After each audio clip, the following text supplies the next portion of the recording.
আসসালামু আলাইকুম প্রিয় সৌদি আরব প্রবাসী ভাই বন্ধুগণ, যারা কল দিয়েছেন, মেসেজ দিয়েছেন সৌদি আরব ভাইদেরকে নিয়ে কথা বলার জন্য, তাদেরকে অসংখ্য ধন্যবাদ জানাই। আমিও একজন প্রবাসী, তো আমি মালদ্বীপে থাকি। আমার প্রবাসী ভাইরা প্রবাসী, সারা বিশ্বেই প্রবাসী। আমরা সকলেই রিমিটের যোদ্ধা। তার পাশাপাশি আমাদের ডক্টর মোহাম্মদ ইউনূস স্যার এবং প্রবাসীদের দায়িত্বে এই মুহূর্তে যারা আছেন সকলের দৃষ্টি আকর্ষণ করছি।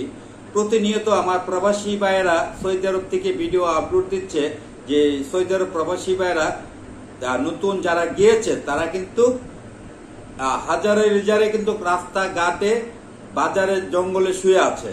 তো তাদের জন্য একটি ব্যবস্থা করার জন্য আমার সরকার মহোদয় এবং প্রবাসীদের দায়িত্বে যারা আছেন সকলের দৃষ্টি আকর্ষণ করছি।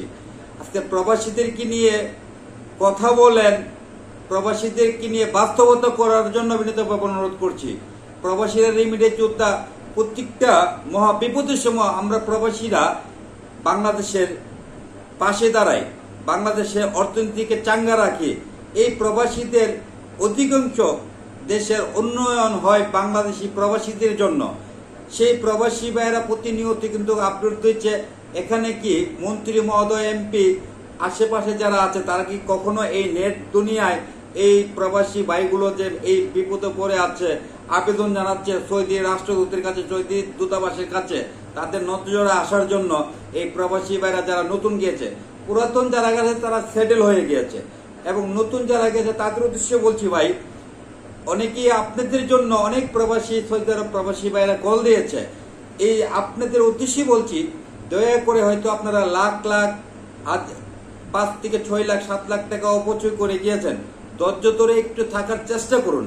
যদি রিটার্ন এসে পড়েন তাহলে তো হয়তো ভাই অনেকগুলো টাকা দিয়ে চলে গিয়েছেন। আর প্রবাস মানেই কষ্ট, প্রবাস মানেই কষ্ট। প্রবাসে তো সুখ নেই, প্রবাসে গেলে হয়তো কষ্টর পরেই কিন্তু সুখ আসে। এখন যে অবস্থা সৌদি আরবে দেখা যাচ্ছে, এটাকে কষ্ট বলে না, এটা অতিরিক্ত কষ্ট। যেই প্রবাসী ভাইরা হয়তো একটা প্রবাসী ভাই কোম্পানিতে গিয়ে কাজ করলে অথবা একটা থাকার জায়গা, খাওয়ার জায়গা পেলে কিন্তু বেতন 2 টাকা কম পাক আর বেশ পাক, তার মনটা মানিয়ে নিতে পারে। আর যেই প্রবাসী ভাইটা 6 লাখ 7 লাখ টাকাতে গিয়ে সৌদি আরবে গিয়েছে, দেওয়ার পরে এই প্রবাসী ভাইরা যে রাস্তায় ঘুমায়, তার পরিবার, তার আত্মীয় স্বজন এবং তার মন মানসিকতা কতটুকু খারাপ হতে পারে। আমি এতগুলো টাকা দিয়ে আসলাম। তার পাশাপাশি আমাদের সরকার মহোদয়কে বিনীতভাবে অনুরোধ করছি, আপনারা সুদৃষ্টিতে প্রবাসীদেরকে দেখুন। কেননা আজকে প্রবাসীদেরকে নিয়ে কথা বলেন, প্রবাসীদেরকে নিয়ে বাস্তবতা করে দেখান। প্রবাসীদেরকে নিয়ে কেন আজকে আপনাদের কঠোর ভূমিকা কেন থাকে না? আজকে যে প্রবাসীরা প্রতিনিয়ত আপনাদের বাংলাদেশের দুর্যোগের সময় কিন্তু প্রবাসীরা পাশে থাকে। যেই কোনো দুর্যোগ হয় ওই সময় প্রবাসীরা 1,40,00,000 প্রবাসী ভাই বাংলাদেশের পাশে দাঁড়ায়, সহযোগিতার হাত বাড়িয়ে দেয়। আজকে আমার হাজার প্রবাসী ভাই সৌদি আরবে রাস্তায় শুয়ে আছে। এগুলো প্রতিনিয়ত কিন্তু অনলাইন জগতে ভিডিওগুলো আপলোড দিচ্ছে যে প্রবাসী ভাই, এটা কিন্তু বানানো ভিডিও না, বানিয়ে ছাইরা দিচ্ছে ভাইরাল হওয়ার জন্য, এটা কিন্তু না।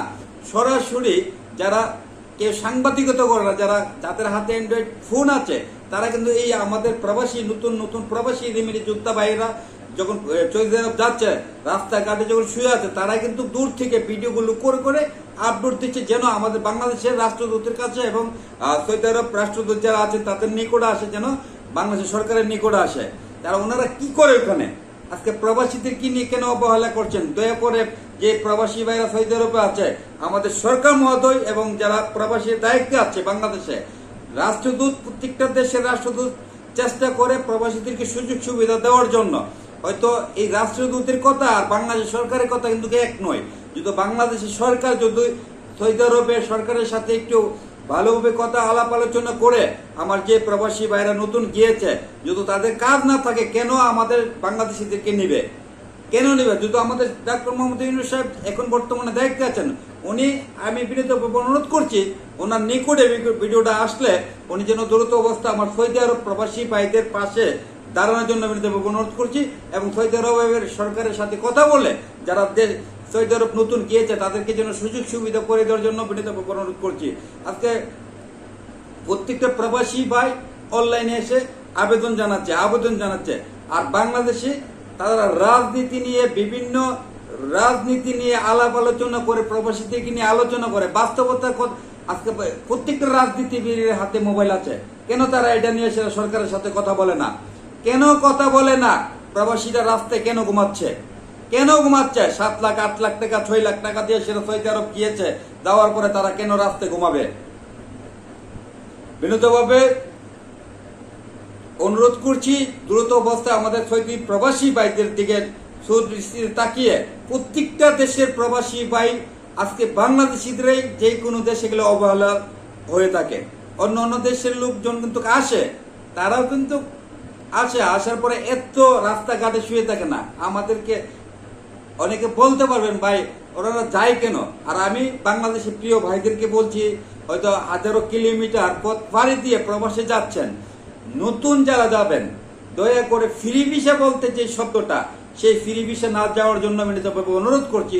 হয়তো আপনার নিজস্ব ফ্যামিলির আত্মীয় স্বজন থাকলে আপনি গেলে একটু সেটেল হতে পারবেন। নতুন হয়তো বা কারো এজেন্সির মাধ্যমে চক্র করে ফ্রি ভিসা আপনাকে নিয়ে গেল, নিয়ে অনেক রূপ লালসা দেখাইলো, ফ্রি ভিসা যাবেন না দয়া করে। হয়তো আজকে আমার প্রবাসী ভাইদের যে সৌদি আরবে যে করুণ দশা, সেই করুণ দশা দেখে আজকে কথাগুলো বলতে হচ্ছে। যাদের অবস্থান থেকে আমাদের বাংলাদেশ সরকারের নিকটে যেন এই আমাদের কথাগুলো আসে, ভিডিওটা শেয়ার করে সরকারের নিকটে আনার জন্য সকলকে বিনীতভাবে অনুরোধ করছি। সবাই ভালো থাকবেন, কথার মধ্যে ভুল বিয়াদবি হলে ক্ষমা করে দেবেন। আজকের মতো বিদায় নিলাম। আমি কাজী মুখলেস, আসসালামু আলাইকুম।